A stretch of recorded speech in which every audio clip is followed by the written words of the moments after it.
भारत भविष्य के परिवहन में एक वैश्विक नेता के रूप में अपनी पहचान बना रहा है।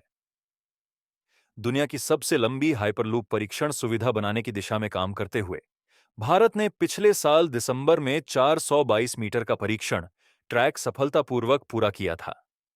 अब भारत 50 किलोमीटर लंबा हाइपरलूप परीक्षण ट्रैक बनाने की तैयारी कर रहा है, जो इसके वाणिज्यिक उपयोग को समझने में मदद करेगा। यह परीक्षण सुविधा भारत को अगली पीढ़ी के सामूहिक परिवहन के क्षेत्र में एक कदम आगे ले जाएगी।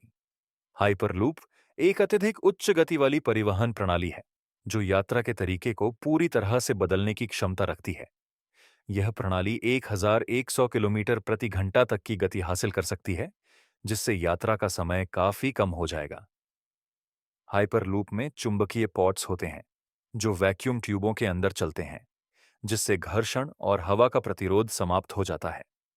इसके कारण यह हवाई जहाज से भी दोगुनी गति से यात्रा कर सकता है और यह ऊर्जा की खपत कम करता है, मौसम का असर नहीं होता और दुर्घटनाओं से बचाव होता है।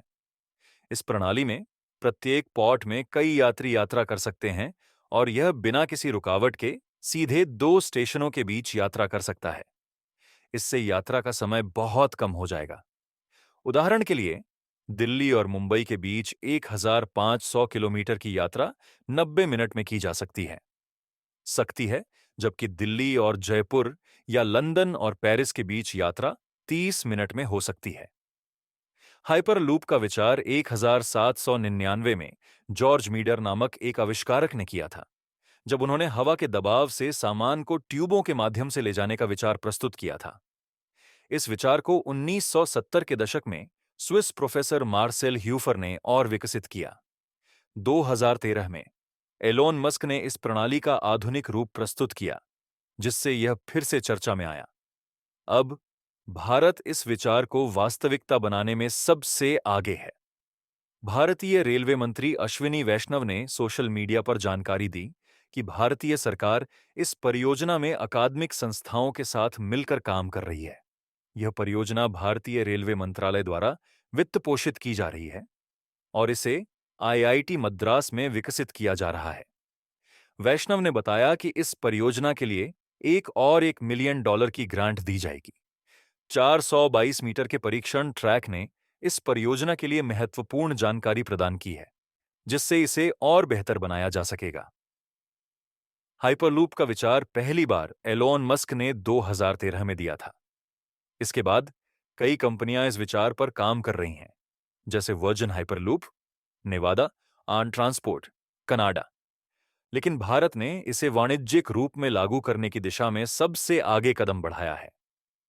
भारत की इस पहल ने अंतर्राष्ट्रीय ध्यान आकर्षित किया है और कई देशों ने इसमें सहयोग दिया है। मार्च 2022 में आईआईटी मद्रास में स्थित स्विस अमेरिकन कंपनी टूडा ने भारतीय और स्विस सरकारों के साथ मिलकर एक समझौता किया। भारत केवल हाइपरलूप पर ही नहीं, बल्कि अन्य उन्नत परिवहन प्रौद्योगिकियों पर भी काम कर रहा है।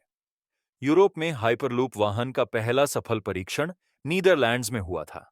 वहीं चीन की सरकारी company aerospace science and industry corporation एक उच्च गति वाली चुंबकीय लवलीकरण प्रणाली पर काम कर रही है। कनाडा की एक कंपनी ट्रांसपोर्ट भी इस तकनीक पर काम कर रही है, जबकि हाइपरलूप वन, पूर्व में वर्जिन हाइपरलूप, अब माल ढुलाई पर ध्यान केंद्रित कर रहा है। इसके अलावा भारतीय रेलवे और आईआईटी मद्रास भी एक वर्टिकल टेक ऑफ और लैंडिंग वाहन पर काम कर रहे हैं, जो भारत की परिवहन प्रौद्योगिकी में प्रमुख भूमिका निभाएगा। जैसे जैसे दुनिया तेज और टिकाऊ यात्रा समाधान की तलाश कर रही है, भारत पर सभी की नजरें हैं, क्योंकि यह भविष्य के परिवहन के क्षेत्र में एक बड़ा बदलाव ला रहा है। भारत की इस महत्वाकांक्षी योजना से यह साफ है कि यह भविष्य में यात्रा के तरीके को पूरी तरह से बदलने वाला है। पूरी सरकारी मदद, अकादमिक सहयोग और अंतर्राष्ट्रीय सहयोग से हाइपरलूप परियोजना तेजी से आगे बढ़ रही है। भारत दुनिया का सबसे लंबा हाइपरलूप परीक्षण ट्रैक बनाने की दिशा में काम कर रहा है, जो भविष्य में यात्रा को पूरी तरह से बदल सकता है।